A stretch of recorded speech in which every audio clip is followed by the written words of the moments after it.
ਲੋਕ ਸੁਣਿਓ ਪਰਲੋਕ ਸੁਣਿਓ, ਬਿਦ ਲੋਕ ਸੁਣਿਓ, ਸਭ ਦਰਸ਼ਨ ਪਾਇਓ। ਸੰਗਤ ਪਾਰਿਓ ਤਾਰਨ ਕੋ, ਗੁਰੂ ਨਾਨਕ ਸਾਹਿਬ ਪੰਥ ਚਲਾਇਓ। ਵਾਹਿਗੁਰੂ ਸ਼੍ਰੀ ਗੁਰੂ ਨਾਨਕ ਸਾਹਿਬ, ਧਾਰ ਕੇ ਮੂਰਤ ਹੈ ਜਗ ਆਇਓ। ਆਦਿ ਕਰੋ ਗੁਰਦੇਵ ਕੋ ਬੰਦਨ, ਵਾਹਿਗੁਰੂ ਮੁਖ ਮਾਹੇ ਉਚਾਰੀ। ਦੋਏ ਕਰ ਜੋਰ ਕਰੋ ਚਰਣਾ ਪਰ, ਜਾਉ ਸਦਾ ਗੁਰ ਕੋ ਬਲਿਹਾਰੀ। ਕਾਨ ਸੁਨੈ ਉਪਮਾ ਗੁਰ ਕੀ, ਗੁਰ ਮੂਰਤ ਧਿਆਨ ਹਿਰਦੈ ਮਹਿ ਧਾਰੀ। ਵਾਹਿਗੁਰੂ ਸ਼੍ਰੀ ਗੁਰੂ ਨਾਨਕ ਸਾਹਿਬ, ਸੇਵਕ ਸਰਣ ਗਹੀ ਦਰਬਾਰੀ। ਡੰਡੌਤ ਬੰਦਨ ਅਨਕ ਵਾਰ, ਸਰਵ ਕਲਾ ਸਮਰੱਥ। ਡੋਲਨ ਤੇ ਰਾਖੋ ਪ੍ਰਭੂ, ਨਾਨਕ ਦੇ ਕਰ ਹੱਥ। ਗਿਆਨ ਅੰਜਨ ਗੁਰ ਦੀਆ, ਅਗਿਆਨ ਅੰਧੇਰ ਬਨਾਸ। ਹਰ ਕਿਰਪਾ ਤੇ ਸੰਤ ਭੇਟਿਆ, ਨਾਨਕ ਮਨ ਪਰਗਾਸ। ਮੂਹ ਪੁਚਰੈ ਸ਼ਾਸਤਰ ਖਾਟ, ਪਿੰਗ ਗਿਰਨ ਚੜ ਜਾਏ। ਅੰਧ ਲਖੈ ਬਦਰੋ ਸੁਨੈ, ਜੋ ਕਾਲ ਕਿਰਪਾ ਕਰਾਏ। ਗੁਰੂ ਨਾਨਕ ਪਰਸ਼ੋਤਮ, ਪਰਮ ਪਰਾਵਰ ਨਾਥ। ਜੁਗਲ ਚਰਨ ਮਮ ਬੰਧਨਾ, ਤਾਰ ਕਰ ਧਰ ਪਰਮਾਥ। ਗੁਰੂ ਨਾਨਕ ਸੁਖ ਸਿੰਧੁ ਕੋ, ਹਾਥ ਜੋਰ ਪ੍ਰਣਾਮ। ਜਿਸ ਕਰਣਾ ਤੇ ਵਡਿਆਗੀ, ਪਾਵਹਿ ਗਤ ਵਿਸ਼ਰਾਮ। ਸਤਿਨਾਮ ਸ੍ਰੀ ਵਾਹਿਗੁਰੂ ਸਾਹਿਬ ਜੀ। ਆਵਹੁ ਸਿੱਖ ਸਤਿਗੁਰੂ ਕੇ ਪਿਆਰੇ ਹੋ, ਗਾਵਹੁ ਸੱਚੀ ਬਾਣੀ। ਬਾਣੀ ਤਾ ਗਾਵਹੁ ਗੁਰੂ ਕੇਰੀ, ਬਾਣੀਆ ਸਿਰ ਬਾਣੀ। ਆਵਹੁ ਸਿੱਖ ਸਤਿਗੁਰੂ ਕੇ ਪਿਆਰੇ ਹੋ, ਗਾਵਹੁ ਸੱਚੀ ਬਾਣੀ। ਬਾਣੀ ਤਾ ਗਾਵਹੁ ਗੁਰੂ ਕੇਰੀ, ਬਾਣੀਆ ਸਿਰ ਬਾਣੀ। ਜਿਨ ਕੋ ਨਦਰ ਕਰਮ ਹੋਵੈ, ਹਿਰਦੈ ਤਿਨਾ ਸਮਾਣੀ। ਪੀਵਹੁ ਅੰਮ੍ਰਿਤ ਸਦਾ ਰਹੋ ਹਰ ਰੰਗ, ਜਪਿਓ ਸਾਰਿਗ ਬਾਣੀ। ਕਹੈ ਨਾਨਕ ਸਦਾ ਗਾਵਹੁ, ਇਹ ਸੱਚੀ ਬਾਣੀ। ਪੀਵਹੁ ਅੰਮ੍ਰਿਤ ਸਦਾ ਰਹੋ ਹਰ ਰੰਗ, ਜਪਿਓ ਸਾਰਿਗ ਬਾਣੀ। ਕਹੈ ਨਾਨਕ ਸਦਾ ਗਾਵਹੁ, ਇਹ ਸੱਚੀ ਬਾਣੀ। ਵਾਹਿਗੁਰੂ ਜੀ ਕਾ ਖਾਲਸਾ, ਵਾਹਿਗੁਰੂ ਜੀ ਕੀ ਫਤਿਹ। ਭਗਤ ਵਛਲ, ਕਰਨਾ ਨਿਦਾਨ, ਦੀਨਾ ਬੰਧੂ, ਪਤਿਤ ਪਾਵਨ, ਜਗਤ ਗੁਰੂ, ਨਿਰੰਜਨੀ ਜੋਤ, ਧੰਨ ਧੰਨ ਸਾਹਿਬ ਸ੍ਰੀ ਗੁਰੂ ਨਾਨਕ ਦੇਵ ਜੀ ਮਹਾਰਾਜ। ਧੰਨ ਧੰਨ ਸਾਹਿਬ ਸ੍ਰੀ ਗੁਰੂ ਗੋਬਿੰਦ ਸਿੰਘ ਸਾਹਿਬ ਜੀ ਮਹਾਰਾਜ।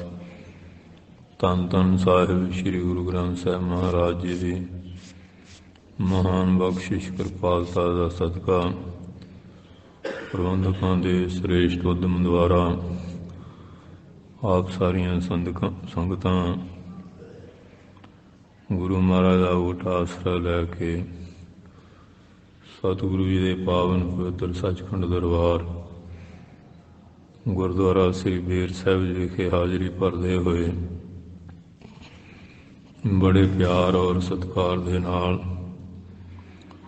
ਚੱਲ ਰਹੀ ਸਥਾਨ ਦੀ ਮਰਜ਼ਾਦਾ ਦੇ ਮੁਤਾਬਕ ਅੰਮ੍ਰਿਤ ਵੇਲੇ ਗੁਰੂ ਮਹਾਰਾਜ ਦੇ ਪ੍ਰਕਾਸ਼ ਹੋਏ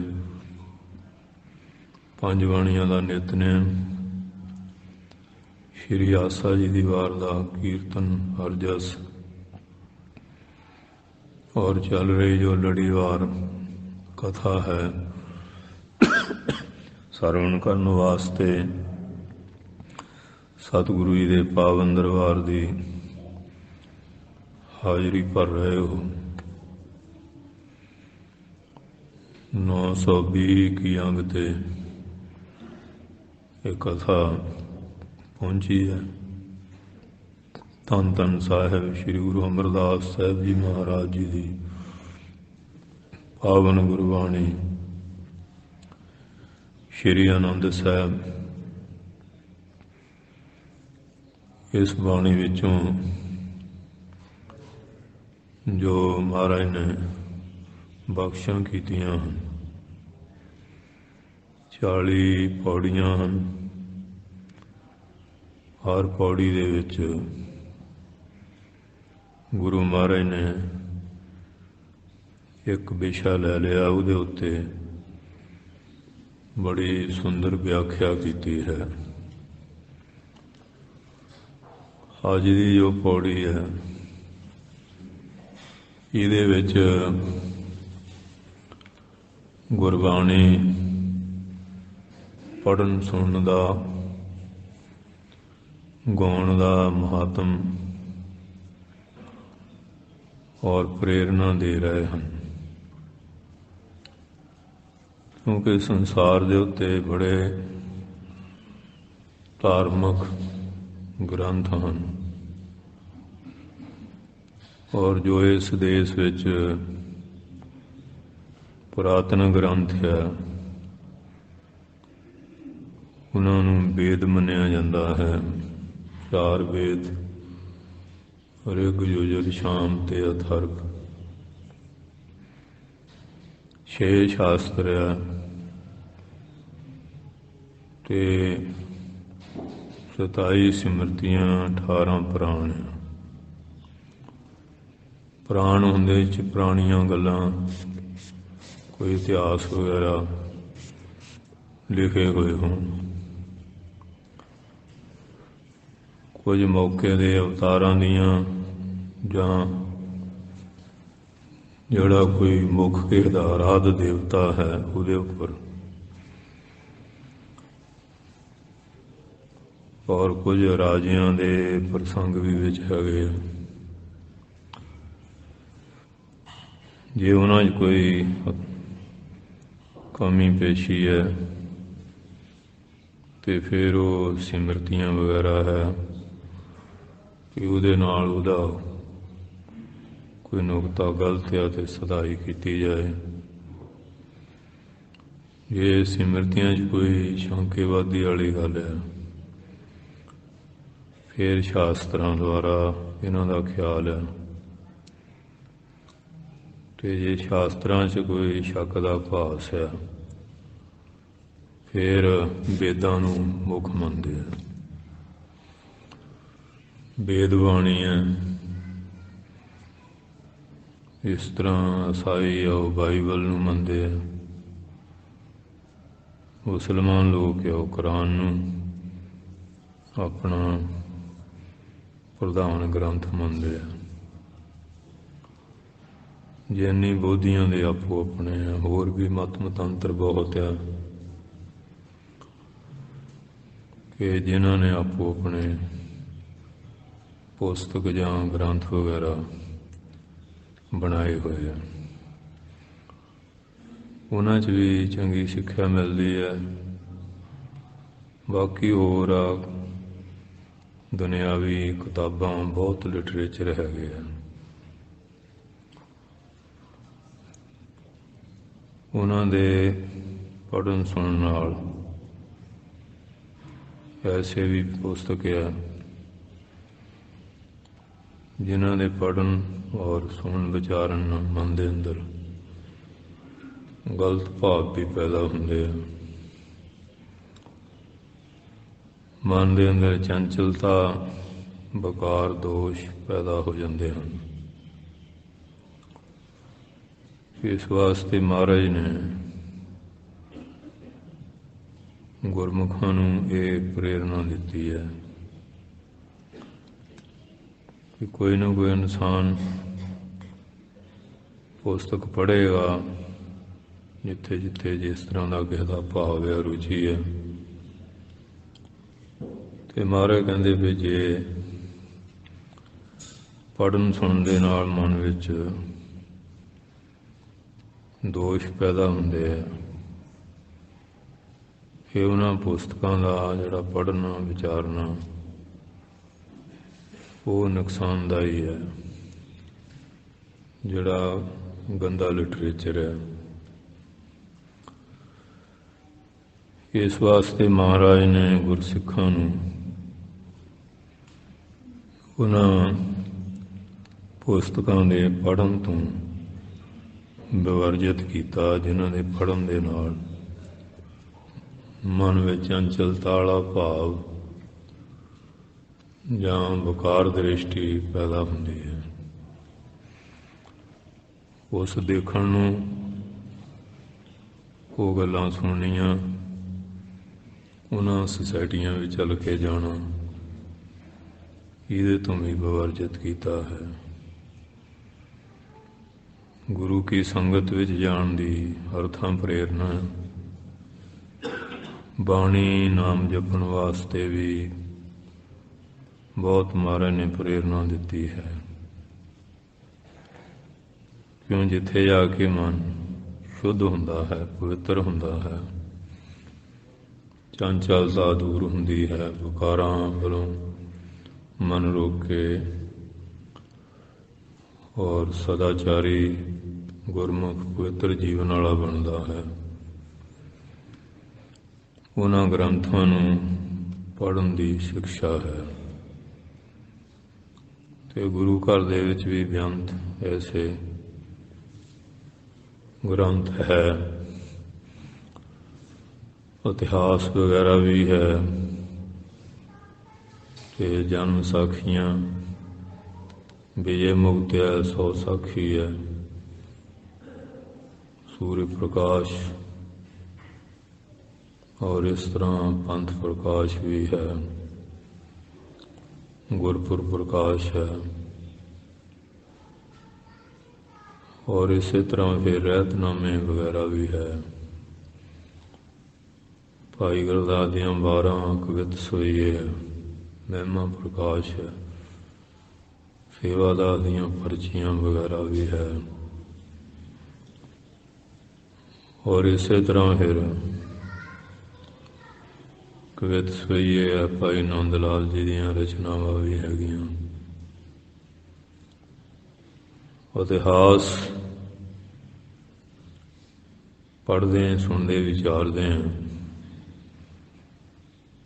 ਜਿਹੜਾ ਗੁਰਬਾਣੀ ਦੀ ਕਸਵੱਟੀ ਤੇ ਪੂਰਾ, ਉਹ ਫਿਰ ਮੰਨਣਯੋਗ ਹੁੰਦਾ ਹੈ। ਜੇ ਕੋਈ ਗੁਰਬਾਣੀ ਦੇ ਆਸ਼ ਤੋਂ ਵਿਪਰੀਤ ਹੈ, ਉਹ ਮੰਨਣਯੋਗ ਨਹੀਂ, ਕਿਉਂਕਿ ਬਾਣੀ ਜਿਹੜੀ ਹੈ ਇਹ ਪੂਰੀ ਕਸਵੱਟੀ ਤੇ ਉਤਰੀ ਹੋਈ ਹੈ।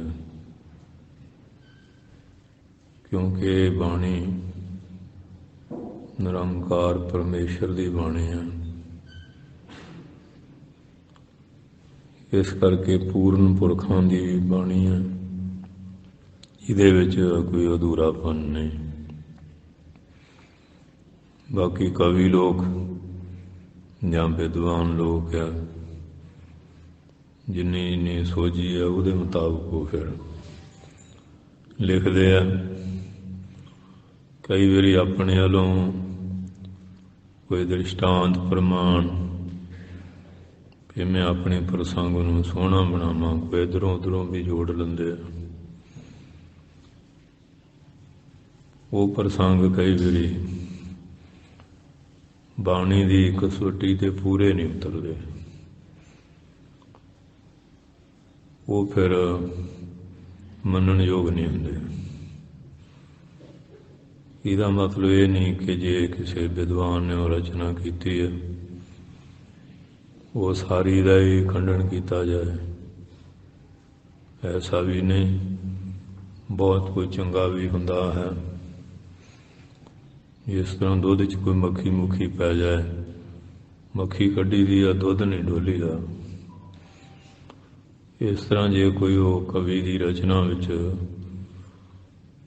ਤਰੁਟੀ ਵਾਲਾ ਭਾਵ ਹੋਵੇ, ਬਾਣੀ ਦੀ ਕਸਵੱਟੀ ਦੇ ਪੂਰਾ ਨਹੀਂ, ਉਹਨੂੰ ਤਿਆਗ ਦਿਓ। ਬਹੁਤੀ ਚਰਚਾ ਦੀ ਲੋੜ ਨਹੀਂ, ਭੰਡੀ ਪ੍ਰਚਾਰ ਦੀ ਲੋੜ ਨਹੀਂ। ਪਰ ਕਈ ਲੋਕਾਂ ਦਾ ਸੁਭਾਅ ਆ, ਜਿਵੇਂ ਉਹ ਬੈਲ ਨੂੰ ਰੱਸਾ ਚੁੱਭਣ ਦਾ ਪੈ ਜਾਂਦਾ ਨਾ, ਉਹ ਫਿਰ ਜਿਹੜੀਆਂ ਚੰਗੀਆਂ ਗੱਲਾਂ ਉਹ ਤਾਂ ਲੈਣੀਆਂ ਨਹੀਂ। ਜੇ ਕੋਈ ਨੁਕਤਾ ਉਹੋ ਜਿਹਾ ਉਹ ਫੜ ਕੇ ਫਿਰ ਬੜੀ ਭੰਡੀ ਕਰਦੇ ਆ। ਉਹਦੇ ਬਾਕੀ ਮਿਹਨਤ ਕੀਤੀ, ਕੁਰਬਾਨੀ ਕੀਤੀ, ਉਹਨੂੰ ਤਿਆਗ ਦੇਣਾ, ਐਸਾ ਨਹੀਂ। ਕਿਉਂਕਿ ਉਹ ਭੁੱਲ ਗੁਰੂ ਕਰਤਾਰ, ਉਹ ਭੁੱਲ ਤਾਂ ਗੁਰੂ ਮਹਾਰਾਜ ਹੈ ਜਾਂ ਕਰਤਾਰ ਨਿਰੰਕਾਰ ਪਰਮੇਸ਼ਰ ਹੈ।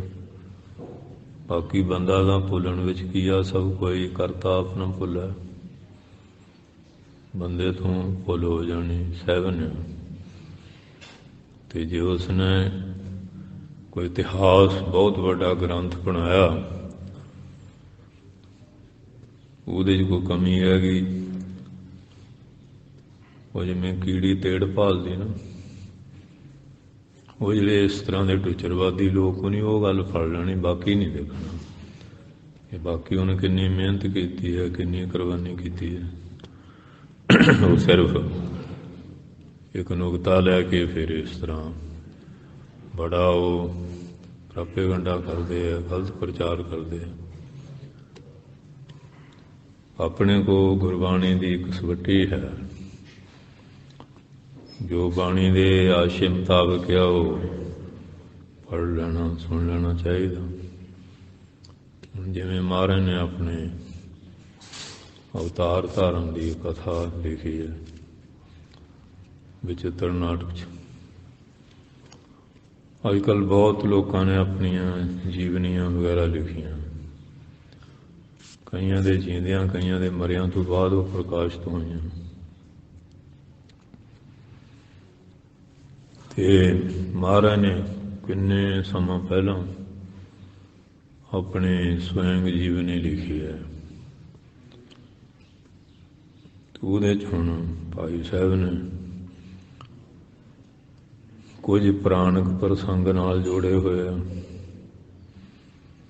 ਅਤੇ ਜਿਹੜੀ ਮਹਾਰਾਜ ਨੇ ਆਪ ਜੀਵਨੀ ਲਿਖੀ ਹੈ ਉਹਦੇ ਨਾਲ ਨਹੀਂ ਉਹ ਰਲਦਾ। ਅਤੇ ਫਿਰ ਆਪਾਂ ਨੂੰ ਉਹੀ ਬਚਨ ਮੰਨਣਾ ਪਏਗਾ ਜੋ ਮਹਾਰਾਜ ਖੁਦ ਲਿਖ ਕੇ ਗਏ।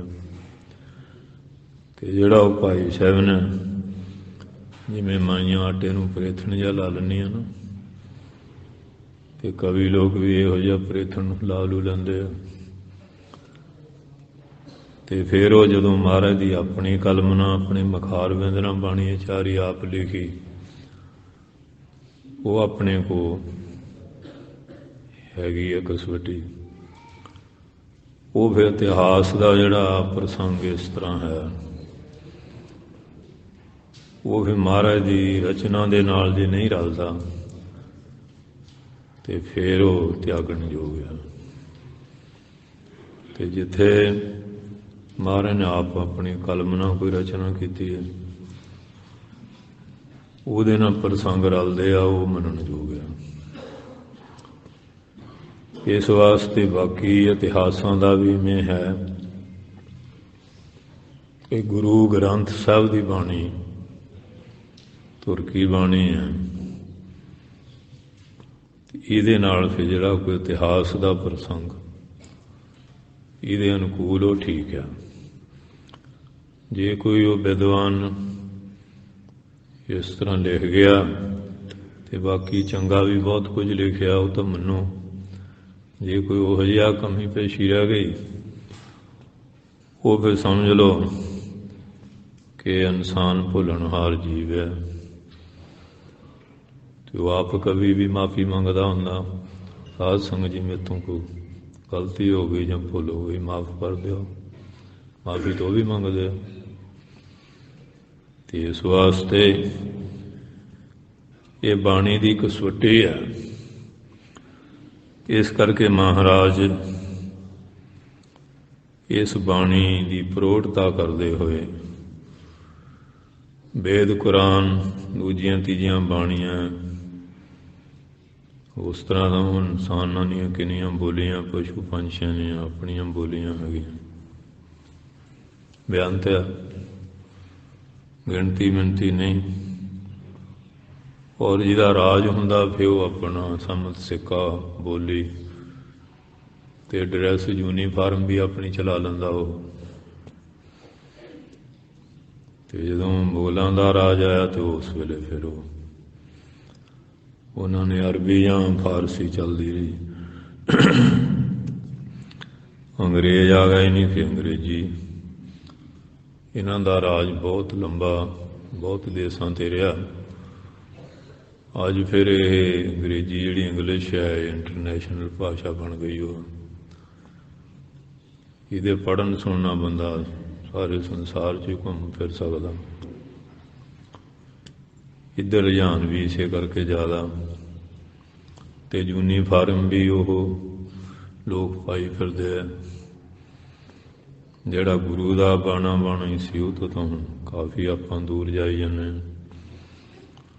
ਸਕੂਲਾਂ ਕਾਲਜਾਂ 'ਚ ਵੀ ਇਸ ਤਰ੍ਹਾਂ ਦਾ ਹੀ ਪ੍ਰਭਾਵ ਜ਼ਿਆਦਾ ਹੋ ਗਿਆ। ਸੋ ਇਸ ਵਾਸਤੇ ਉਹ ਜਿੱਥੇ ਗਏ ਉਹਨੇ ਆਪਣੀ ਬੋਲੀ ਵੀ ਦਿੱਤੀ, ਆਪਣੀ ਯੂਨੀਫਾਰਮ ਵੀ ਦਿੱਤੀ। ਫਿਰ ਥੋੜ੍ਹਾ ਜਿਹਾ ਰਲਮਾ ਜਿਹਾ ਵੀ ਕੀਤਾ, ਉਰਦੂ ਬਣਾ ਲਿਆ।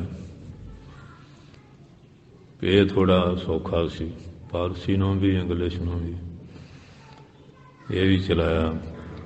ਪਹਿਲੇ ਜਿਹੜੇ ਰਾਜੇ ਸੀ ਕੋਈ ਇਸ ਤਰ੍ਹਾਂ ਉਹ ਆਪੋ ਆਪਣੇ ਸਮੇਂ ਨਾਲ ਬੋਲੀ ਵਾਲੀ ਚਲਾਉਂਦੇ ਰਹੇ। ਤੇ ਜਿਹੜੀ ਗੁਰਬਾਣੀ ਹੈ ਇਹ ਮਹਾਰਾਜ ਨੇ ਆਪਣੇ ਮੁਖਾਰਵਿੰਦ ਤੋਂ ਕਿਰਪਾ ਕੀਤੀ ਹੈ। ਔਰ ਜਿੰਨੀਆਂ ਵੀ ਰਚਨਾਵਾਂ ਜਿੱਥੋਂ ਸਿੱਖਿਆ ਮਿਲਦੀ ਹੈ ਠੀਕ ਹੈ, ਪਰ ਉਹਨਾਂ 'ਚ ਕੁਝ ਨਾ ਕੁਝ ਅਧੂਰੇਪਨ ਦਾ ਭਾਸ ਪੈਂਦਾ ਹੈ। ਜਿਹੜੀ ਪੂਰਨ ਪੁਰਖਾਂ ਦੀ ਬਾਣੀ ਹੈ, ਪੂਰੇ ਕਾ ਕੀਆ ਸਭ ਕੁਛ ਪੂਰਾ, ਘੱਟ ਵੱਧ ਕੁਛ ਨਾ ਹੈ। ਕਿਉਂਕਿ ਅਧੂਰੇ ਤੋਂ ਗਲਤੀ ਹੋਣੀ ਤੇ ਸਹਿਬ ਨਹੀਂ ਹੈ, ਜਦ ਹੈ ਇਹ ਅਧੂਰਾ। ਕਿ ਜਿਹੜਾ ਪੂਰਾ ਆ ਉਹ ਗਲਤੀ ਕਿਉਂ ਕਰੇਗਾ? ਉਹਦੀ ਹਰ ਗੱਲ ਹੀ ਸੰਪੂਰਨ ਹੁੰਦੀ ਹੈ। ਇਸ ਵਾਸਤੇ ਮਹਾਰਾਜ ਕਹਿੰਦੇ ਜੇ ਅਧੂਰਿਆਂ ਦੇ ਮਗਰ ਲੱਗੋਗੇ, ਕਾਚੇ ਗੁਰ ਤੇ ਮੁਕਤ ਨਾ ਹੋਗਾ।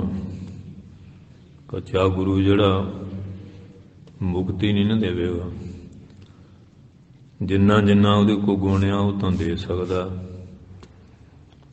ਸੰਪੂਰਨਤਾ ਨਹੀਂ। ਪਰ ਜਿਹੜਾ ਪੂਰਾ ਗੁਰੂ ਆ ਉਹ ਆਪਣੇ ਸਿੱਖ ਨੂੰ ਵੀ ਸੰਪੂਰਨਤਾ ਬਖਸ਼ ਦਿੰਦਾ ਹੈ, ਸਮਰੱਥ ਹੈ ਉਹ। ਕਿਉਂਕਿ ਉਹਦੇ ਉਪਦੇਸ਼, ਉਹਦੀ ਬਾਣੀ, ਉਹਦੀ ਸਿੱਖਿਆ, ਉਹਦੇ 'ਚ ਕੋਈ ਕਮੀ ਪੇਸ਼ੀ ਨਹੀਂ ਹੁੰਦੀ। ਜੇ ਸਿੱਖ 'ਚ ਕਮੀ ਪੇਸ਼ੀ ਰਹਿੰਦੀ ਹੈ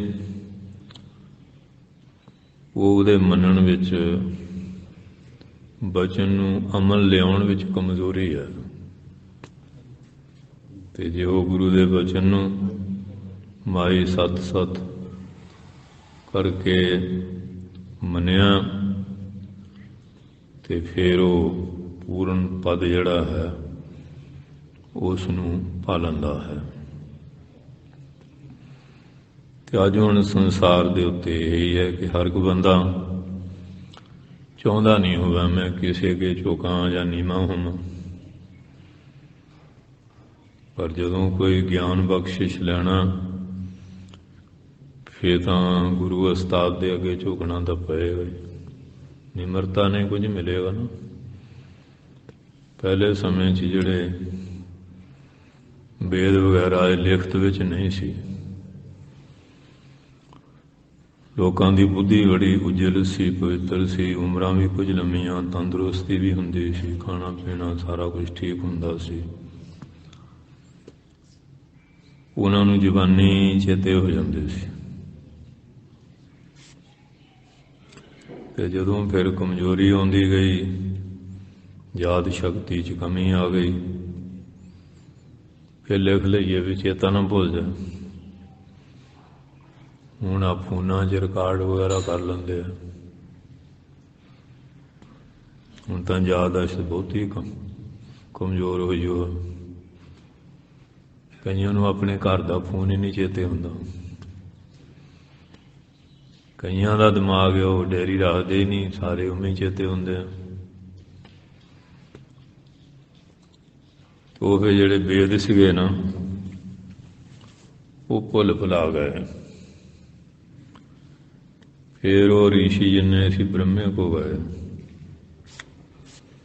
महाराज वेद भुल गया कि हुण जदों साडे को शिक्षा वास्ते ग्रंथ नहीं तो किवें गां तुरांगे। वो कहन लगे भी जदों तक धरती ते कोई बंदा इन्हां दा ज्ञान रखण वाला, उदों तक मैं ज्ञान नहीं दिंदा। कहंदे जी कित्थे मिलेगा? वो कहंदे इलाहाबाद प्रयागराज मिलेगा। उत्थे आ गए, जो नाम वगैरह दसिया सी उहदे मुताबक। उन्हें की कीता, वो जिहड़ा सी वो 5 साल का बालक बन के बैठा सी। वो जिले आए, आओ ऋषियो, आओ बेटा बैठो, किवें होना होया? उन्हीं के हद हो गई कि साड़ियाँ किन्नियां लम्मियां उमरां बड़े जप तप करते हैं, ये जवाकड़ा किड्डा हंकारी सानू पुत गया। वो ही मुड़ के ब्रह्मे को आ गए। कहते भी ऋषियो तुसीं आ गए। कहते महाराज वो बालक तो बड़ा हंकारी है, हुण साडा कोई सत्कार प्यार नहीं, सानू कहंदा आओ बेटा, ते सानू पुत कहा। हुण असीं तो उहदे बाबे फड़दा ध्यान रखे। वो ब्रह्मा जी कहंदे भी जदों ज्ञान लैना होवे ना फिर तां पुत बनना ही पएगा, पे बन के दा ज्ञान नहीं ना मिलना, फिर तां पुत बनना ही पैना, दीनता कबूलनी पैनी है। फिर वो हमें छड्ड के आए। वो उठिया जी, कमंडल लै आंदा तिरमची चरण धोण लई। आओ महाराज धन्नभाग ऋषियो, तुसीं दर्शन दिते, आसन दिते, जल पानी जी ऐ बहुत कीता। कहंदे महाराज हुण आउंदे पहलां इस तरह कीता। कहंदे परखना सी भी तुसीं अधिकारी भी हैगे आ। गज के बोलो तुहानूं देखिया सी भी अधिकार है।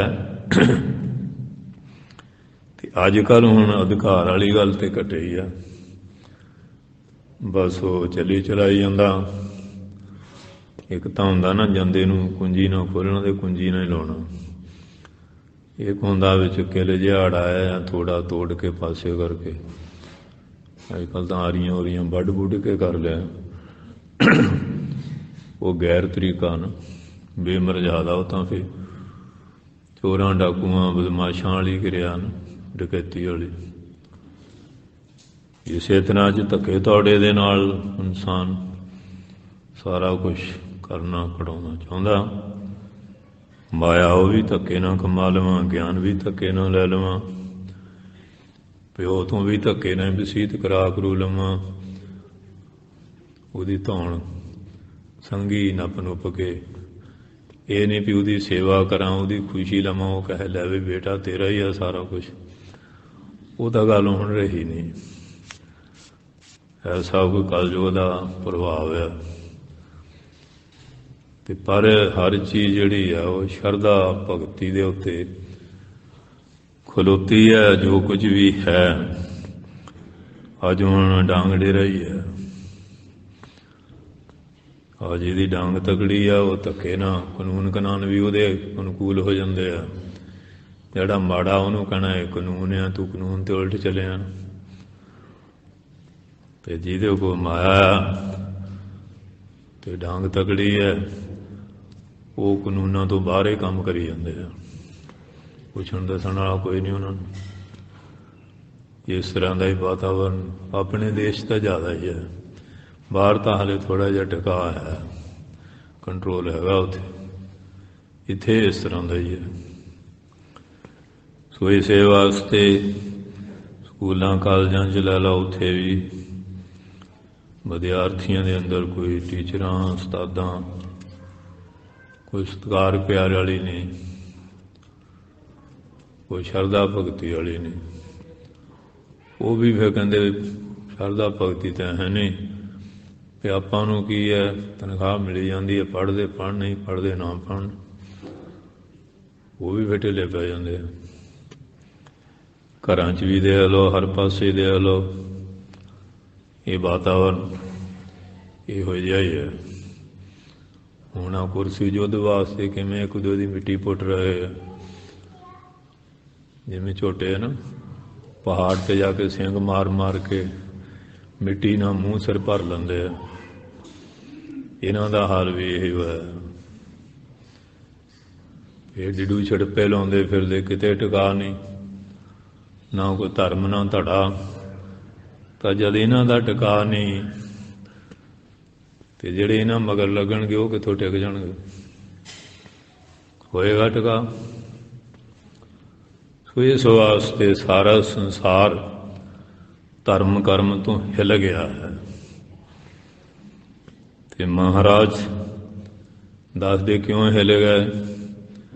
क्यों बाणा भी छड्डता, बाणी भी छड्ड दित्ती, गुरु का शब्द उपदेश त्याग दिता। जिहड़े गुरु के उपदेश विच दृढ़ हन वो तां फिर हाँ जी अपना सर्वांश दान भी लग जाए फिर भी बस उत्थे ही खलोते हैं। सो इस करके जिहड़ी बाणी ये दृढ़ता नूं, विश्वास नूं, सिदक नूं, भरोसे नूं पैदा करने वाली है। ते अज हुण लोकां को किताबी ज्ञान ते बहुत है, पर जिहड़ा बाणी वाला पक्ष है वो चले गया। जे पूछे की करदे हैं जी, असीं ये फलानी ड्यूटी, फलानी डिग्री, डिप्लोमा लिया। जे कहिए भी तड़के उठ के इशनान, फिर तां दड़ वट लैंदे आ। जे कहिए श्री जपजी साहब, उत्थे भी चुप ही है। रह रस कीर्तन सोला, वो बड़े बड़े पढ़ाकू जड़े आ वो बाणी तो टुट चुके हैं। ते सेवा वाला भाव भी चले गया, शरदा भगती वाला भाव भी चले गया। तो जदों गुरु की बाणी चले गई, गुरु का बाणा चले गया, तो फिर बख्शिश भी प्राप्त होनी बहुत औखी है। बख्शिश तो ही मिलनी सी ना कि जे बाणी ना जुड़दे, उहदे बाणे ना सिमरना, सेवा ना, सत्संग करदे। वो सत्संग वाली गल भी है नहीं, क्योंकि जिहड़े ज़्यादा पढ़े लिखे वो तो बैठना उमें शर्म मंदे संगत च। बहुते अमीर बंदे भी ते जिहड़े फिर राजनीतिक बंदे आ वो भी असीं उत्थे विच बैठांगे जी, असीं ते लीडर होए। ते फिर हुण दसो जदों संगत च ही बहना छड्ड छड़ा दिता ते फिर इस तरह ही है। वो परथरी जी कहंदे जिहड़े ग्रंथां दे ज़्यादा पढ़े होए इस होमे च वो भी नहीं आउंदे, हंकार ना भरे नज़र आउंदे।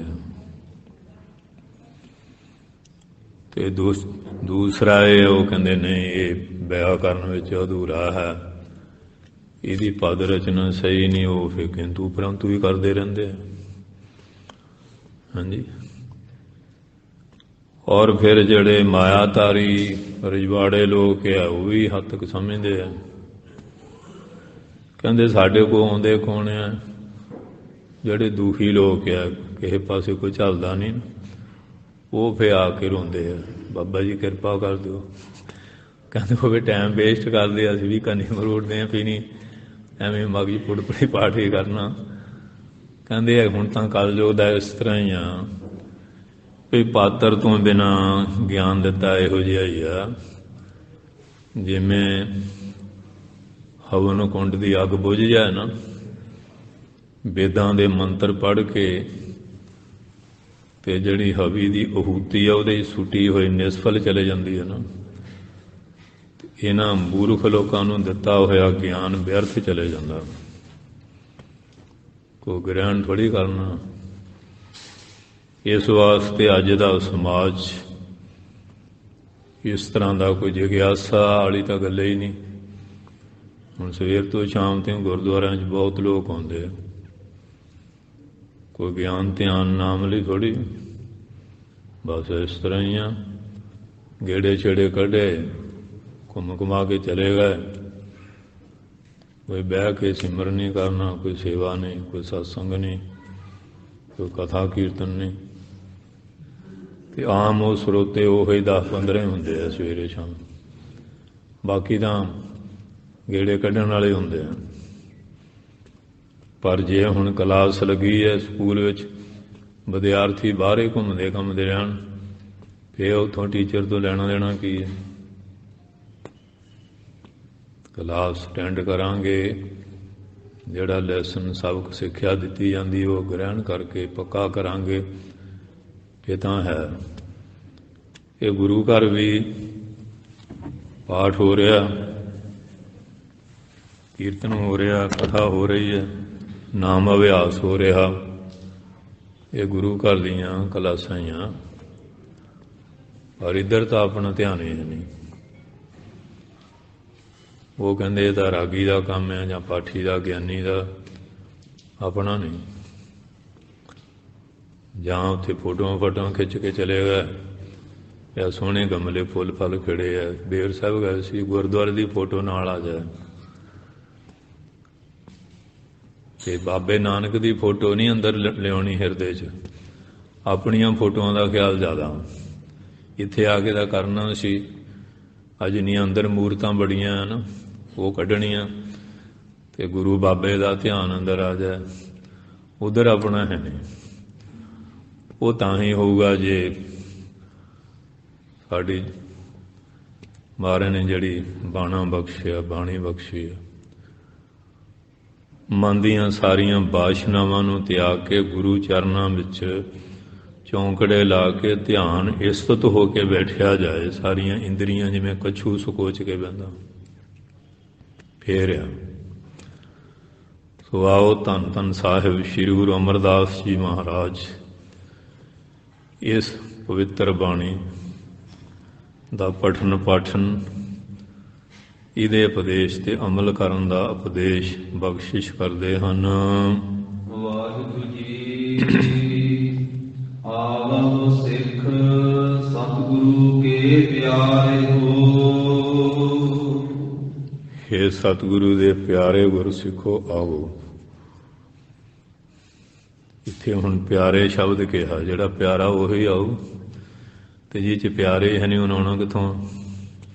ਪਹਿਲੀ ਗੱਲ ਤਾਂ ਆਉਂਦਾ ਹੀ ਨਹੀਂ। ਜੇ ਆ ਗਿਆ ਮਨ ਨਹੀਂ ਟਿਕਣਾ, ਜਾਂ ਘੁੰਮ ਘੁਮਾ ਕੇ ਘਮੇਟਾ ਕੱਢ ਕੇ ਚੱਲ ਜਾਊਗਾ। ਆਵੋ ਸਿੱਖ, ਹੇ ਸਿੱਖਿਆ ਨੂੰ ਧਾਰਨ ਵਾਲੇ ਪਿਆਰੇ ਗੁਰ ਸਿੱਖੋ, ਗੁਰੂ ਕੀ ਸੰਗਤ ਵਿੱਚ ਆਉਣਾ ਕਰੋ। ਗਾਵੋ ਸੱਚੀ ਬਾਣੀ। ਇੱਥੇ ਆ ਕੇ ਨਿੰਦਿਆ ਚੁਗਲੀਆਂ ਨਹੀਂ ਕਰਨੀਆਂ,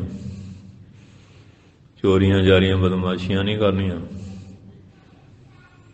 ਇੱਥੇ ਆ ਕੇ ਕਿਸੇ ਦਾ ਬੁਰਾ ਨਹੀਂ ਸੋਚਣਾ, ਸਭ ਦਾ ਭਲਾ ਸੋਚਣਾ। ਝੂਠ ਸੱਜਣਾ, ਸੱਚ ਨੂੰ ਗ੍ਰਹਿਣ ਕਰਨਾ, ਝੂਠ ਦਾ ਤਿਆਗ ਕਰਨਾ, ਤੇ ਸੱਚੇ ਸਤਿਗੁਰਾਂ ਦੀ ਜਿਹੜੀ ਬਾਣੀ ਹੈ ਉਹ ਗਾਉਣੀ ਹੈ। ਉਹ ਬਾਣੀ ਦਾ ਪਠਨ ਪਾਠਨ ਕਰਨਾ ਹੈ। ਬਾਣੀ ਤਾ ਗਾਵਹੁ ਗੁਰੂ ਕੇਰੀ। ਜਿਹੜੀ ਗੁਰੂ ਦੀ ਬਾਣੀ ਹੈ, ਇਹ ਨਹੀਂ ਵੀ ਇੱਥੇ ਆ ਕੇ ਮੋਬਾਈਲ ਲਾ ਕੇ ਤੇ ਨਕਲੀਆਂ ਨੇ ਨਕਲਾਂ ਹੀ ਦੇਖੀ ਚਲੀਏ ਜਾਂ ਗੇਮਾਂ ਖੇਡੀ ਚਲੀਏ। ਆ ਕਈ ਵਾਰੀ ਦੇਖਿਆ ਨਗਰ ਕੀਰਤਨ ਹੋ ਤੇ ਉੱਥੇ ਉਹ ਬੈਠੇ ਹੋਏ ਮੋਬਾਈਲ ਦੇ ਉੱਤੇ ਦੂਏ ਸੂਨ ਦੇਖੀ ਜਾਣਗੇ। ਅੰਦਰ ਭਾਵਨਾ ਭੈ ਨਹੀਂ ਹੈ। ਗੁਰਦੁਆਰਿਆਂ ਜਾ ਕੇ ਇਵੇਂ ਕਰੀ ਜਾਣਗੇ। ਉਹ ਜਿਹੜਾ ਸੁਭਾਅ ਬਣਿਆ ਹੋਇਆ ਨਾ, ਉਹ ਰਸਾ ਚੁੱਭਣ ਦਾ ਜਾਂਦਾ ਨਹੀਂ ਨਾ। ਇੱਥੇ ਆ ਕੇ ਵੀ ਇਵੇਂ ਕਰੀ ਜਾਣਗੇ। ਆ ਦੇਖ ਲਿਓ ਪਰਖ ਕੇ ਤੁਸੀਂ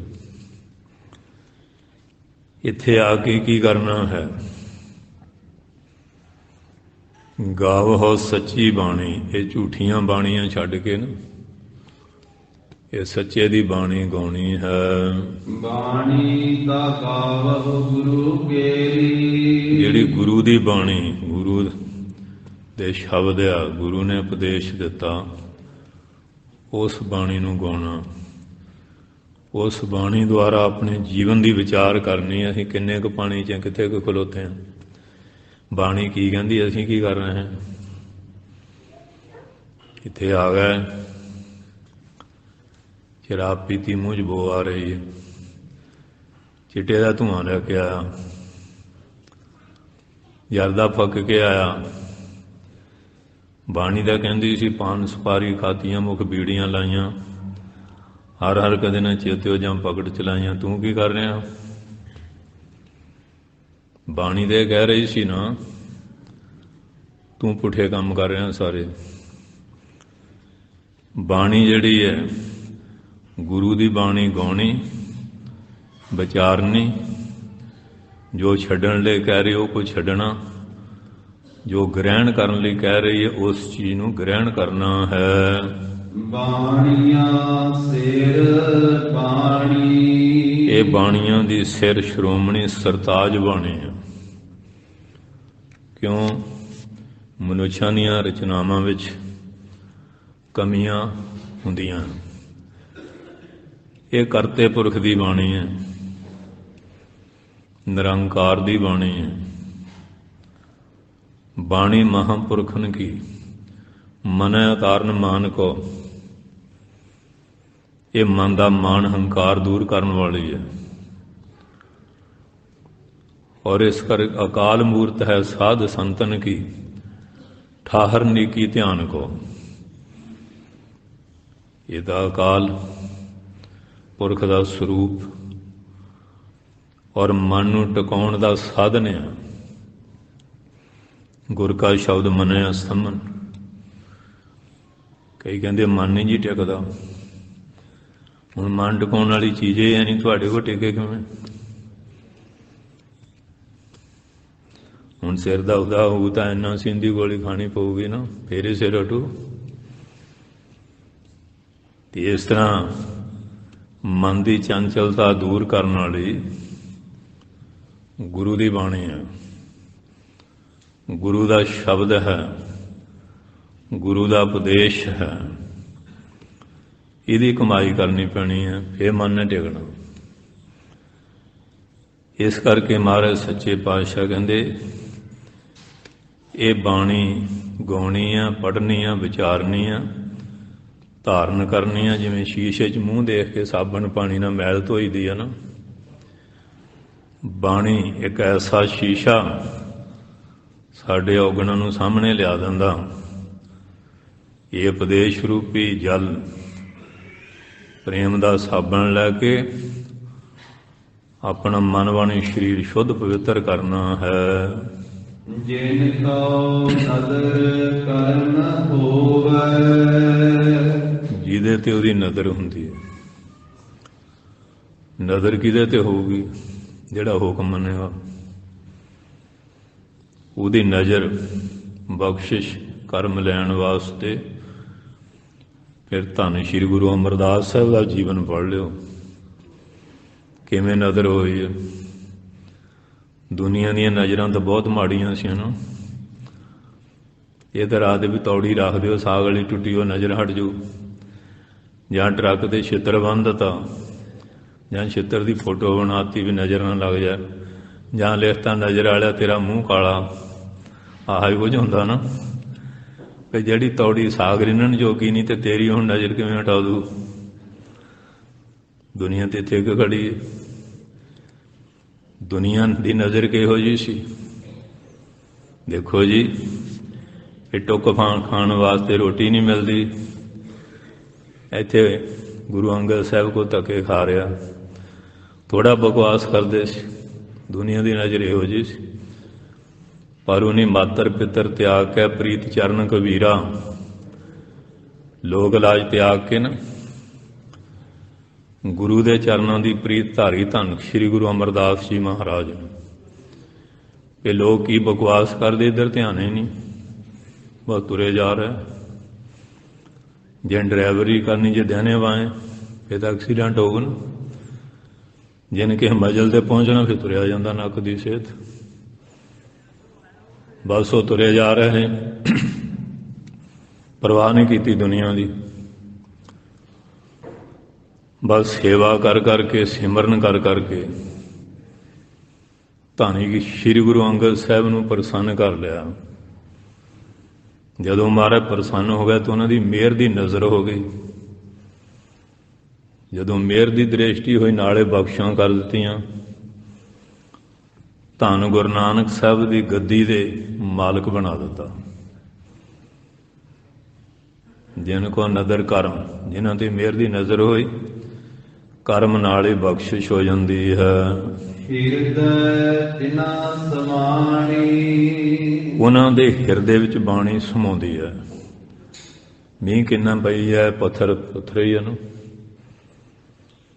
ਮਨਮੁਖ ਜਿਹੜਾ ਉਹ ਪੱਥਰ ਦੀ ਨਹੀਂ। ਪੱਥਰ ਕਿੰਨੇ ਸਦੀਆਂ ਪਰ ਦਰਿਆਵਾਂ 'ਚ ਪਏ ਰਹਿੰਦੇ, ਬਾਹਰ ਕੱਢੋ ਸੁੱਕੇ ਦੇ ਸੁੱਕੇ, ਅਸਰ ਨਹੀਂ ਨਾ। ਜਿਹੜਾ ਮਨਮੁਖ ਆ ਉਹਦੀ ਤਾਂ ਇਹੋ ਜਿਹੀ ਹਾਲਤ ਹੈ, ਕੋਈ ਅਸਰ ਨਹੀਂ। ਤੇ ਜਿਹੜਾ ਗੁਰਮੁਖ ਆ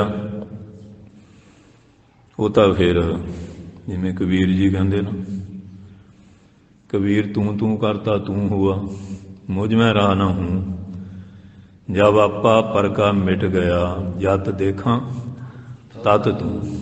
ਫਿਰ ਤਾਂ ਹੂੰ ਹੰਗਤ ਵਾਲਾ ਭਾਵ ਤਾਂ ਰਿਹਾ ਹੀ ਨਹੀਂ। ਇੱਥੇ ਕਹਿੰਦੇ ਕਹਿੰਦੇ ਹੂੰ ਮੇਰੇ ਵਰਗਾ ਕੌਣ ਹੈ? ਬੜੀ ਹਉਮੈ ਦੀ ਡੀਂਗ ਮਾਰਦਾ, ਨੱਕ ਤੇ ਮੱਖੀ ਨਹੀਂ ਬਹਿਣ ਦਿੰਦਾ। ਉਹ ਕ੍ਰਿਸ਼ਨ ਮਹਾਰਾਜ ਕਹਿਣ ਲੱਗੇ ਦੁਰਯੋਧਨ ਨੂੰ, ਜਾ ਬਈ ਕੋਈ ਬੁਰਾ ਬੰਦਾ ਭੱਜ ਕੇ ਲਿਆ। ਦੋਏ ਨੂੰ, ਯੁਧਿਸ਼ਠਰ ਨੂੰ, ਦੁਰਯੋਧਨ ਨੂੰ ਤੂੰ ਚੰਗਾ ਲੱਜ ਲਿਆ। ਦੋਨੋਂ ਤੁਰ ਪਏ। ਦੁਰਯੋਧਨ ਦਾ ਪੂਰਾ ਹੰਕਾਰੀ, ਦੁਰਯੋਧਨ ਸੇ ਮਾਨਧਾਰੀ, ਬਹੁਤਾ ਹੀ ਮਾਨੀ ਸੀ ਇਹ। ਦਿੱਲੀ ਤੋਂ 48 ਕੋਆ ਕੁਰੂਕਸ਼ੇਤਰ ਤੇ ਮਾਂ ਕੋਲੋਂ ਆਇਆ ਲੜਾਈ ਕਰਨ, ਤੇ ਗਲੀਚੇ ਮੁਰੇ ਵੇਚਦੇ ਜਾਂਦੇ ਆ, ਛਤਰ ਚੌਰ ਝੁੱਲਦੇ ਆ ਰਹੇ, ਇੰਨਾ ਮਾਨੀ ਸੀ ਦੁਰਯੋਧਨ। 12 ਜੋਜਨ ਛਤਰ ਚਲੇ ਥਾ ਦੇਹੀ ਗਿਰ, ਇੰਨਾ ਮਾਨੀ ਸੀ ਇਹ ਘੁੰਮਿਆ ਆ ਗਿਆ। ਕਹਿੰਦਾ ਮੇਰੇ ਵਰਗਾ ਚੰਗਾ ਕੌਣ ਹੈ, ਤਾਂ ਹੀ ਮੈਂ ਬਾਦਸ਼ਾਹ ਬਣਿਆ, ਐਵੇਂ ਥੋੜ੍ਹੀ ਬਣ ਗਿਆ। ਤੇ ਯੁਧਿਸ਼ਠਰ ਨੂੰ ਘੁੰਮ ਘੁਮਾ ਕੇ ਆ ਗਿਆ। ਬੁਰਾ ਜੋ ਦੇਖਣ ਮੈਂ ਚੱਲਾ, ਬੁਰਾ ਨਾ ਦਿਸਿਆ ਕੋਏ, ਜਦ ਆਪਾ ਪਰ ਕਾ ਦੇਖਿਆ, ਮੁਝਸੇ ਬੁਰਾ ਨਾ ਕੋਈ। ਕਹਿੰਦਾ ਮੇਰੇ ਨਾਲ ਬੁਰਾ ਕੋਈ ਹੈ ਹੀ ਨਹੀਂ। ਜਿਹੜਾ ਚੰਗਾ ਬੰਦਾ ਦੇ ਲੋ ਕਿੱਥੇ ਖੜਾ। ਤੇ ਇਸ ਤਰ੍ਹਾਂ ਅੱਜ ਦਾ ਸੰਸਾਰ ਆਪਸ ਕੋ ਧੀਰੇ ਕਰ ਜਾਣਾ ਹੈ, ਔਰਨ ਕੋ ਲਗ ਮਾਤ। ਆਪਣੇ ਨੂੰ ਤਾਂ ਬਹੁਤ ਵੱਡਾ ਸਮਝਦੇ। ਬ੍ਰਹਮਾ ਦੇ ਵੀ ਦਾਦੇ ਪੜਦਾਦੇ ਬਣੇ ਬੈਠੇ ਆ, ਇੰਨੇ ਹੰਕਾਰ ਨਾਲ ਭਰੇ ਹੋਏ। ਤੇ ਦੂਜੇ ਨੂੰ ਸਮਝਦੇ ਪਏ ਹੈ ਹੀ ਕੁਝ ਨਹੀਂ, ਇਹ ਕੀੜਿਆਂ ਕਾੜਿਆਂ ਨੂੰ ਵੀ ਭੈੜਾ। ਇਹ ਅੱਜ ਦੇ ਲੋਕਾਂ ਦੀ ਹਾਲਤ ਬਣੀ ਹੋਈ। ਪਾਤਸ਼ਾਹ ਦੱਸਦੇ ਹਨ ਵੀ ਹਿਰਦੇ 'ਚ ਕਿਹਨਾਂ ਦੇ ਸਮਾਉਂਦੀ ਹੈ? ਜਿੱਥੇ ਨਿਮਰਤਾ ਗਰੀਬੀ ਆ ਜਾਂਦੀ ਹੈ, ਜਿਹੜੇ ਬ੍ਰਿਕਸ਼ ਨੂੰ ਫਲ ਲੱਗ ਜਾਂਦੇ ਨਾ, ਕਿੰਨੇ ਮਰਜ਼ੀ ਟੰਬੇ ਅੜਾਈ ਚਲੋ ਟਾਣੇ ਥੱਲੇ ਥੱਲੇ ਨੂੰ ਆਊ, ਅਤੇ ਬਾਂਸ ਨੂੰ ਲੱਗਦਾ ਕੋਈ ਨਹੀਂ, ਐਂ ਆਕੜਿਆ ਰਹੂਗਾ। ਜਿਨ੍ਹਾਂ ਦੇ ਪੱਲੇ ਕੁਝ ਨਹੀਂ ਨਾ, ਬਸ ਫੂੰ ਜ਼ਿਆਦਾ ਕਰਨਗੇ, ਹੰਕਾਰ ਜ਼ਿਆਦਾ। ਕਦੀ ਜਿਹਨੇ ਗੁਰਦੁਆਰੇ ਇੱਕ ਧੇਲਾ ਨਹੀਂ ਦਿੱਤਾ ਹੁੰਦਾ, ਗੱਲਾਂ ਉਹ ਕਰਨਗੇ। ਅਤੇ ਜਿਹੜੇ ਦਾਨ ਕਰਨ ਵਾਲੇ ਉਹਦਾ ਵੀ ਬੋਲਦੇ ਹੀ ਨਹੀਂ, ਕਈ ਦੱਸਦੇ ਹੀ ਨਹੀਂ ਗੁਪਤ ਦਾਨੀ ਆ, ਦੱਸਦੇ ਜਾਂ ਨਹੀਂ। ਹਾਂਜੀ, ਐਸੇ ਪ੍ਰੇਮੀ ਆ। ਕੀਰਤਪੁਰ ਸਾਹਿਬ ਇੱਕ ਵਾਰੀ ਉਹ ਟਰੱਕ ਲੱਦਿਆ, ਚਾਬੀਆਂ ਵਿੱਚ ਹੀ, ਕਾਗਜ਼ ਸਾਰੇ ਵਿੱਚ, ਅਤੇ ਬਾਬਾ ਸੇਵਾ ਹੁੰਦੇ ਨਾ ਕਰਕੇ ਉੱਥੇ ਖੜ੍ਹਾ ਕਰ ਗਿਆ ਕਾਰ ਸੇਵਾ ਦੇ। ਕਈ ਐਸੇ ਦੇ ਲੋ ਪ੍ਰੇਮੀ ਦੱਸਦੇ ਵੀ ਨਹੀਂ, ਅਤੇ ਜਿਹੜੇ ਉਹੋ ਜਿਹਾ ਪਹਿਲਾਂ ਤਾਂ ਕਰਦੇ ਹੀ ਨਹੀਂ। ਜੇ ਕਰਨਗੇ ਨਾ ਕਲੋਕ ਦੇ ਦਿੱਤਾ, ਸਾਰੇ ਟੱਬਰ ਦੇ ਨਾਂ ਲਿਖਾ ਦੇਣੇ, ਪੱਖਿਆਂ 'ਤੇ ਸਾਰਿਆਂ ਦੇ ਨਾਂ। ਅਤੇ ਜੇ ਕਿਤੇ ਪੱਖਾ ਖਰਾਬ ਹੋ ਗਿਆ, ਗਿਆਨੀ ਜੀ ਨੇ ਲਾ ਤਾ, ਸਾਡਾ ਪੱਖਾ ਕਿੱਥੇ ਆ? ਉੱਪਰਾਂ ਦੇ ਉੱਤੇ ਪਹਿਲਾਂ ਸਾਡੇ ਨਿਆਣੇ ਜਿਹੜੇ ਹਵਾ ਲੈਣ, ਸੰਗਤ ਨੂੰ ਬਾਅਦ 'ਚ ਆਵੇ, ਸਾਰੇ ਟੱਬਰ ਦੇ ਨਾਂ ਲਿਖਾ ਦੇਣੇ ਉੱਤੇ, ਆਪਣੇ ਵੀ ਤੂੰ ਹੁਣ ਗੁਰਦੁਆਰੇ ਚੜ੍ਹਾ ਗਿਆ, ਹਲੇ ਤੇਰਾ ਹੀ ਰਿਹਾ, ਮਿਹਰ ਛੱਡੀ ਨਹੀਂ। ਗੱਜ ਕੇ ਬੋਲੋ। ਦੇਖ ਲਓ ਹਉਮੈ ਦਾ ਬੀਜ ਕਿਹੋ ਜਿਹਾ ਹੈ। ਪਾਤਸ਼ਾਹ ਦੱਸਦੇ ਆ ਕਿਹਨਾਂ ਦੇ ਹਿਰਦੇ 'ਚ ਸਮਾਉਂਦੀ ਹੈ? ਜਿੱਥੇ ਨਿਮਰਤਾ, ਹਉਮੈ ਹੰਕਾਰ ਵਾਲਾ ਭਾਵ ਦੂਰ ਹੋ ਜਾਂਦਾ ਹੈ। ਪੀਵਹੁ ਅੰਮ੍ਰਿਤ ਸਦਾ ਰਹੋ ਹਰਿ ਰੰਗ। ਇਹ ਨਾਮ ਰੂਪੀ ਅੰਮ੍ਰਿਤ ਪੀਓ। ਅੱਖਾਂ ਰੂਪੀ ਦੋਨਿਆਂ ਨਾਲ ਦਰਸ਼ਨ ਰੂਪੀ, ਤੇ ਕੰਨਾਂ ਦੇ ਨਾਲ ਉਪਦੇਸ਼ ਰੂਪੀ, ਤੇ ਬਾਣੀ ਪੜ੍ਹਨਾ ਰਸਨਾ ਦੁਆਰਾ ਇਸ ਅੰਮ੍ਰਿਤ ਨੂੰ ਪੀਣਾ ਕਰੋ। ਸਦਾ ਰਹੋ ਹਰਿ ਰੰਗ। ਫਿਰ ਤੁਸੀਂ ਸਦਾ ਹਰੀ ਦੇ ਰੰਗ ਵਿੱਚ ਰੰਗੇ ਰਹੋਗੇ। ਫੇਰ ਨਹੀਂ ਉਹ ਰੰਗ ਉਤਰਨਾ। ਫੇਰ ਤਾਂ ਦੇਖ ਲਓ ਕਿਵੇਂ ਬੰਦ ਘੱਟ ਹੋ ਰਿਹਾ, ਆਰਾ ਫਿਰ ਰਿਹਾ, ਦੇਗ ਚੁੱਭੜ ਰਿਹਾ, ਰੰਗ ਉਤਰਿਆ। ਇਹ ਨਹੀਂ ਰੰਗ ਉਤਰਦਾ, ਐਸਾ ਗੂੜਾ ਮਜੀਠੀ ਰੰਗ ਹੈ। ਜਪਿਓ ਸਾਰਿਕ ਪਾਣੀ। ਸਾਰੰਗ ਪਾਣੀ, ਜਿਸ ਨੇ ਪਾਣ ਹੱਥਾਂ ਵਿੱਚ ਸਾਰੰਗ ਧਨੁਸ਼ ਨੂੰ ਧਾਰਿਆ ਹੋਇਆ, ਉਸ ਅਕਾਲ ਪੁਰਖ ਜੋ ਦੈਂਤਾਂ ਦਾ ਨਾਸ਼ ਕਰਨ ਵਾਲਾ, ਬਾਹਰਦਿਆਂ ਦਾ ਵੀ ਅੰਦਰਦਿਆਂ ਦਾ ਵੀ, ਉਹਦੇ ਨਾਮ ਨੂੰ ਜਪਣਾ ਕਰੋ। ਕਿਸੇ ਗੀਦੀ ਮਨੁੱਖ ਦੀ ਪੂਜਾ ਕਰੋਗੇ ਤੇ ਤੁਹਾਡੀ ਰੱਖਿਆ ਕਿੱਥੋਂ ਕਰੂ? ਆ ਥੋੜ੍ਹੇ ਜਾ ਟੱਲ ਖੜਕਾਉਂਦੇ ਸੀ, ਤੇ ਜ਼ਿਲ੍ਹੇ ਔਰੰਗਜ਼ੇਬ ਨੇ ਸ਼ੇਰ ਅਫਗਾਨ ਖਾਨ ਨੂੰ ਕਿਹਾ, ਕੋਈ ਦੇਵੀ ਕੋਈ ਦੇਵਤਾ ਜਿਨ੍ਹਾਂ ਨੂੰ ਮੋਹਨ ਭੋਗ ਰੋਜ਼ ਲਵਾਉਂਦੇ ਸੀ, ਕੋਈ ਸਹਾਇਤਾ ਲਈ ਆਇਆ? ਫੇਰ ਤਾਂ ਜੀ 9ਵਾਂ ਪਾਤਸ਼ਾਹ ਉਦੋਂ ਚੇਤੇ ਆਇਆ, ਹੁਣ ਤਾਂ ਫਿਰ ਮਖਵਾੜਾ ਅਨੰਦਪੁਰ ਚੱਲੀਏ। ਫਿਰ ਉਹ ਜਿੰਨੇ ਪੰਡਿਤ ਸੀ 900 ਦਾ ਡੈਪੂਟੇਸ਼ਨ ਫਿਰ ਆਇਆ, ਇਕੱਲੇ ਕਸ਼ਮੀਰ ਦੇ ਨਹੀਂ, ਸਾਰੇ ਹਿੰਦੁਸਤਾਨ ਦੇ ਵਿਦਵਾਨਾਂ 'ਚੋਂ ਸ਼੍ਰੋਮਣੀ ਸੀ ਇਹ। ਇਹਨਾਂ ਦੇ ਲੀਡਰ ਸੀ ਕਿਰਪਾਚਾਰ ਤੇ ਸੁਪੂਰਨ ਦਾਸ। ਇਹ ਫੇ ਆਏ, ਉਹ ਜਿੱਥੇ ਟਲੀਆਂ ਰੋਈ ਖੜਕਾਉਂਦੇ ਸੀ, ਕੋਈ ਸਹਾਇਤਾ ਨਹੀਂ ਆਇਆ। ਜਿਲੇ ਉਧਰ ਬਾਬਰ ਆਇਆ, ਆ ਧਾਗਾ ਬੰਨ੍ਹ ਦਿਓ ਜੀ, ਤੋਪ ਨਾ, ਮੰਤਰ ਪੜਾਂਗੇ ਅੰਨੇ ਹੋ ਜਾਣਗੇ, ਤੋਪ ਦਾ ਮੂੰਹ ਬੰਦ ਹੋ ਜਾਊਗਾ। ਬੜੇ ਲਾਰੇ ਲੱਪੇ ਲਾਉਂਦੇ ਰਹੇ, ਜਿਲੇ ਠਾ ਗੋਲੇ ਨਿਕਲੇ। ਪਾਤਸ਼ਾਹ ਕਹਿੰਦੇ ਕੋਈ ਮੁਗਲ ਨਾ ਅੰਧਾ ਹੁਆ, ਕਿਨੇ ਨਾ ਪਰਚਾ। ਨਾ ਤਾਂ ਉਹ ਕੋਈ ਅੰਨੇ ਹੋਏ, ਨਾ ਕਿਸੇ ਨੇ ਪਰਚਾ ਪ੍ਰੇਮ ਦਾ ਲਾਇਆ। ਉੱਥੇ ਤਾਂ ਫਿਰ ਦੇਖ ਲਓ, ਖੁਰਾਸਾਨ ਖਸਮਾਨਾ ਕੀਆ, ਹਿੰਦੁਸਤਾਨ ਡਰਾਇਆ, ਆਪੇ ਦੋਸ ਨ ਦੇਈ ਕਰਤਾ ਜੰਮ ਕਰ ਮੁਗਲ ਚੜਾਇਆ।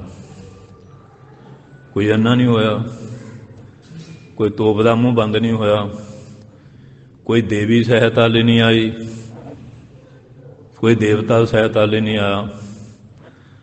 ਉੱਥੇ ਤਾਂ ਫਿਰ ਧੰਨ ਗੁਰੂ ਨਾਨਕ ਸਾਹਿਬ ਬੋਲੇ, ਸੱਚ ਕੀ ਬਾਣੀ ਨਾਨਕ ਬੋਲੇ, ਸੱਚ ਸੁਣਾਏ ਸੀ ਸੱਚ ਕੀ ਬੇਲਾ। ਜੈਸੀ ਮੁਆਵ ਖਸਮ ਕੀ ਬਾਣੀ ਤੈਸੜਾ ਕਰੀ ਗਿਆਨ ਵੇ ਲਾਲੋ। ਪਾਪ ਕੀ ਜੰਜ ਲੈ ਕਾਬਲੋਂ ਤਾਇਆ ਜੋਰੀ ਮੰਗੈ ਦਾਨ ਵੇ ਲਾਲੋ। ਬਾਬਾ ਜੀ ਬੋਲੇ ਨਾ, ਨਹੀਂ ਤਾਂ ਦੇ ਲੋ ਕੋਈ ਨਹੀਂ ਕੁਛ ਕਿਹਾ। ਸੋ ਇਸ ਵਾਸਤੇ ਇਹ ਮਹਾਰਾਜ ਸੱਚੇ ਪਾਤਸ਼ਾਹ ਧੰਨ ਸ਼੍ਰੀ ਗੁਰੂ ਅਮਰਦਾਸ ਸਾਹਿਬ ਕਿਰਪਾ ਕਰਦੇ ਹਨ। ਜਪਿਓ ਸਾਰਿਗ ਪਾਣੀ। ਉਹ ਜਿਹਦੇ ਹੱਥ ਵਿੱਚ ਸਾਰੰਗ ਧਨੁਸ਼ ਫੜਿਆ ਹੋਇਆ ਉਹਦਾ ਨਾਮ ਜਪਿਓ। ਤੇ ਜਿਹੜਾ ਗੁਰੂ ਵਿਚਾਰਾ ਆਪੇ ਜਾਨ ਲੁਕਾਉਂਦਾ ਫਿਰਦਾ, ਤੁਹਾਡੀ ਰੱਖਿਆ ਕਿੱਥੋਂ ਕਰੂਗਾ? ਤੇ ਮਹਾਰਾਜ ਦੇ ਤਿਆਰ ਪਰ ਤਿਆਰ ਰਹਿੰਦੇ ਨਾ ਹਰ ਵੇਲੇ। ਜ਼ਿਲ੍ਹੇ ਮਾਛੀਵਾੜੇ ਦੇ ਜੰਗਲਾਂ 'ਚ ਬਰਾਜੇ ਸੀ, ਕਿਹਾ ਸੀ ਤਾਰਿਆਂ ਦੀ ਸਿਹਤ, ਉਹ ਕੁਝ ਫਰਕ ਰਹਿ ਗਿਆ। ਜ਼ਿਲ੍ਹੇ ਭਾਈ ਦਇਆ ਸਿੰਘ, ਧਰਮ ਸਿੰਘ, ਮਾਨ ਸਿੰਘ ਆਏ ਤੇ ਦੇਖਿਆ ਵੀ ਮਹਾਰਾਜ ਬਰਾਜੇ। ਉਹਨਾਂ ਨੂੰ ਫਿਰ ਚਰਨਾਂ ਨੂੰ ਨਮਸਕਾਰ, ਤਲੀਆਂ ਨੂੰ ਥੋੜ੍ਹਾ ਝੁੱਸਿਆ ਕਿ ਮਹਾਰਾਜ ਇੱਕਦਮ ਮੈਂ ਧਨੁਸ਼ ਕਰ ਲਿਆ। ਕਹਿੰਦੇ ਮਹਾਰਾਜ ਤਾਂ ਤੁਹਾਡੇ ਦਾਸ ਹੀ ਆ। ਇੰਨੇ ਮਹਾਰਾਜ ਤਿਆਰ ਪਰ ਤਿਆਰ। ਉਸ ਵੇਲੇ ਵੀ ਪੂਰੇ ਸ਼ਸਤਰਾਂ ਦੇ ਨਾਲ ਲੈਸ ਸੀ ਦਸਵੇਂ ਪਾਤਸ਼ਾਹ, ਇਹ ਨਹੀਂ ਵੀ ਖਾਲੀ ਸਨ। ਸੋ ਇਸ ਕਰਕੇ ਉਹ ਜਿਹੜਾ ਹੱਥ ਵਿੱਚ ਧਨੁਸ਼ ਨੂੰ ਧਾਰਨ ਵਾਲਾ, ਤੀਰਾਂ ਨਾਲ ਪੱਥੇ ਭਰੇ ਆ, ਦੁਸ਼ਟ ਚੌਂਕੜੀ ਦਾ ਸਫਾਇਆ ਕਰਨ ਵਾਲਾ ਪਰਮੇਸ਼ਰ ਸਰਗੁਣ ਸਰੂਪ ਧਾਰ ਕੇ ਦੁਨੀਆ ਤੇ ਆਉਂਦਾ, ਉਹਦੇ ਨਾਮ ਨੂੰ ਜਪਣਾ ਕਰਿਓ। ਕਹੈ ਨਾਨਕ ਸਦਾ ਗਾਵਹੁ। ਪਾਤਸ਼ਾਹ ਕਹਿੰਦੇ ਆ, ਧੰਨ ਗੁਰੂ ਨਾਨਕ ਸਾਹਿਬ ਨੇ ਜੋ ਸਿਧਾਂਤ ਦਿੱਤਾ, ਇਹ ਬਾਣੀ ਦੀ ਬਖਸ਼ਿਸ਼ ਕੀਤੀ, ਸਦਾ ਵਾਸਤੇ ਇਸ ਬਾਣੀ ਨੂੰ ਗਾਉਣਾ ਕਰਿਓ। ਇਹ ਸੱਚੀ ਬਾਣੀ। ਇਹ ਸੱਚੀ ਆ ਬਾਣੀ। ਆ ਸਾਰੀ ਰਾਤ ਥੋੜਾ ਢੋਲ ਢਮਕਾ ਖੜਕਦਾ, ਨਾ ਕਿਸੇ ਨੂੰ ਸੌਣ ਦੇਣਾ, ਨਾ ਵਿਦਿਆਰਥੀਆਂ ਤੇ ਤਰਸ ਖਾਣਾ, ਨਾ ਦੇਖਣਾ ਗੁਆਂਢੀ ਦੇ ਨੌਜਵਾਨ ਪੁੱਤ ਮਰਿਆ, ਨਾ ਦੇਖਣਾ ਵੀ ਇਹਨੂੰ ਹਾਰਟ ਦੀ ਬਿਮਾਰੀ ਹੈ, ਜਾਂ ਬੰਦਿਆਂ ਨੇ ਦਿਨਾਂ ਉੱਠ ਕੇ ਕੰਮ ਤੇ ਵੀ ਜਾਣਾ। ਹੁਣ ਡਰਾਈਵਰ ਸੌਊਗਾ ਨਾ ਤੇ ਐਕਸੀਡੈਂਟ ਹੀ ਕਰੂਗਾ ਨਾ। ਇਹਨਾਂ ਨੂੰ ਨਹੀਂ ਆਪਣੇ ਡੈਕ ਲਾਉਣੇ ਆ। ਸਾਰੀ ਰਾਤ ਦੇ ਤੇਰੇ ਦੀ। ਆ ਹੁਣ ਜਿਹੜੇ ਦੂਜੇ ਬੰਦੇ ਆ, ਇਹਨਾਂ ਨੇ ਬੰਨੇ ਹੋਏ ਆ, ਸ਼ਹਿਰ ਦੇ ਵਿੱਚ ਇੰਨਾ ਧਮੱਚੜ ਮਚਾਇਆ ਹੋਇਆ, ਇੰਨਾ ਰੌਲਾ ਪੈ ਰਿਹਾ, ਨਾ ਕਿਸੇ ਨੂੰ ਬਾਣੀ ਪੜ੍ਹਨ ਦੇਣੀ ਆ, ਨਾ ਕਿਸੇ ਨੂੰ ਸੌਣ ਦੇਣਾ। ਡੈਕ ਲਾਏ ਹੋਏ ਆ, ਇੰਨੀਆਂ ਉੱਚੀਆਂ ਆਵਾਜ਼ਾਂ ਛੱਡੀਆਂ ਆ, ਕੋਈ ਪੁੱਛਣ ਦੱਸਣ ਵਾਲਾ ਨਹੀਂ ਹੈ। ਇਸ ਵੇਲੇ ਅੰਧਾ ਧੁੰਦ ਪਈ ਹੋਈ ਹੈ। ਕਿਸ ਤਰ੍ਹਾਂ ਅਦਾਲਤਾਂ ਦੇ ਕਾਨੂੰਨ ਬਣੇ ਹੋਏ, ਧੱਜੀਆਂ ਅੜਾ ਰਹੇ ਲੋਕ ਸਾਰੀ ਰਾਤ ਦੇ ਤੇਰੇ ਦੀ। ਕੋਈ ਅਸੂਲ, ਕੋਈ ਧਰਮ ਨਹੀਂ। ਬਾਹਰਲੇ ਦੇਸਾਂ 'ਚ ਦੇ ਲਓ, ਕੋਈ ਆਵਾਜ਼ ਨਹੀਂ ਬਾਹਰ ਜਾਂਦੀ। ਜੇ ਕਾਨੂੰਨ ਹੈ ਉੱਤੇ ਅਮਲ ਹੈ, ਇੱਥੇ ਪੁੱਛਣ ਵਾਲਾ ਵੀ ਕੋਈ ਨਹੀਂ। ਉਹ ਗੱਲ ਬਣੀ ਹੋਈ ਹੈ, ਘਰ ਵਾਲਾ ਘਰ ਨਹੀਂ, ਸਾਨੂੰ ਕਿਸੇ ਦਾ ਡਰ ਨਹੀਂ। ਜਦ ਘਰ ਦਾ ਕੋਈ ਮਾਲਕ ਹੀ ਨਹੀਂ ਤੇ ਫਿਰ ਇਹੀ ਹਾਲ ਹੁੰਦਾ ਨਾ। ਇਹ ਨਖਸਮਾ ਬਣਦਾ ਜਾ ਰਿਹਾ ਦੇਸ਼। ਜੇ ਕੋਈ ਮਾਲਕ ਹੋਵੇ ਤੇ ਕੋਈ ਸੁਣਾਈ ਹੋਵੇ, ਕੋਈ ਢੋਈ ਹੋਵੇ। ਇਸ ਤਰ੍ਹਾਂ ਦੀ ਦਸ਼ਾ ਬਣੀ ਹੋਈ ਹੈ। ਮਹਾਰਾਜ ਸੱਚੇ ਪਾਤਸ਼ਾਹ ਕਿਸ ਤਰ੍ਹਾਂ ਬਾਣੀ ਦੁਆਰਾ ਕਿਰਪਾ ਕਰ ਕਰ ਹਰ ਪੱਖ ਤੋਂ ਸਾਨੂੰ ਸੋਝੀ ਦੇ ਰਹੇ ਹਨ। ਫਿਰ ਪੜ੍ਹ ਦਿਓ ਪੰਕਤੀਆਂ। ਪੀਵਹੁ ਅੰਮ੍ਰਿਤ ਸਦਾ ਰਹੋ ਹਰ ਰੰਗ, ਜਪਿਓ ਸਾਰਿਗ ਪਾਣੀ। ਕਹੈ ਨਾਨਕ ਸਦਾ ਗਾਵਹੁ ਇਹ ਸੱਚੀ ਬਾਣੀ। ਸਤਿਗੁਰ ਸੱਚੇ ਪਾਤਸ਼ਾਹ ਕਹਿੰਦੇ, ਇਹ ਗੁਰਮੁਖ ਜਨੋ, ਜੇ ਸੁਖ ਕਲਿਆਣਾ ਚਾਹੁੰਦੇ ਆ, ਇਹ ਸਦਾ ਵਾਸਤੇ ਇਹ ਨਹੀਂ, ਹਮੇਸ਼ਾ ਹੀ ਸੱਚੇ ਦੀ ਬਾਣੀ ਗਾਓ, ਵਿਚਾਰੋ, ਪੜ੍ਹੋ, ਇਹਦੇ ਦੁਆਰਾ ਆਪਣੇ ਜੀਵਨ ਨੂੰ ਸੁਧਾਰੋ। ਤੁਹਾਡਾ ਇਹ ਲੋਕ ਵੀ ਪਰਲੋਕ ਵੀ ਸੁਧਰ ਜਾਏਗਾ। ਇੰਨੀਆਂ ਬੇਨਤੀਆਂ ਪ੍ਰਵਾਨ ਕਰਨੀਆਂ। ਆਈ ਸੰਗਤ ਨੂੰ ਜੀ ਆਇਆਂ। ਸਾਰਿਆਂ ਦਾ ਬਹੁਤ ਬਹੁਤ ਧੰਨਵਾਦ। ਗੁਰੂ ਮਹਾਰਾਜ ਕਿਰਪਾ ਕਰਨ, ਸਭ ਨੂੰ ਨਾਮਦਾਨ, ਸਿੱਖੀ ਦਾਨ, ਭਰੋਸਾ, ਤੰਦਰੁਸਤੀ ਦੀ ਦਾਤ ਬਖਸ਼ਿਸ਼ ਕਰਨ। ਪ੍ਰਬੰਧਕਾਂ ਦਾ, ਸੰਗਤਾਂ ਦਾ, ਸਮੂਹ ਸੇਵਾਦਾਰਾਂ ਦਾ ਵੀ ਭਾਈ ਧੰਨਵਾਦ ਹੈ। ਗੁਰੂ ਮਹਾਰਾਜ ਮਿਹਰ ਕਰਨ, ਖਾਲਸਾ ਪੰਥ ਵਿੱਚ ਏਕਤਾ, ਇਤਫਾਕ, ਪਿਆਰ, ਚੜ੍ਹਦੀ ਕਲਾ ਬਖਸ਼ਿਸ਼ ਕਰਨ। ਵਾਹਿਗੁਰੂ ਜੀ ਕਾ ਖਾਲਸਾ, ਵਾਹਿਗੁਰੂ ਜੀ ਕੀ ਫਤਿਹ।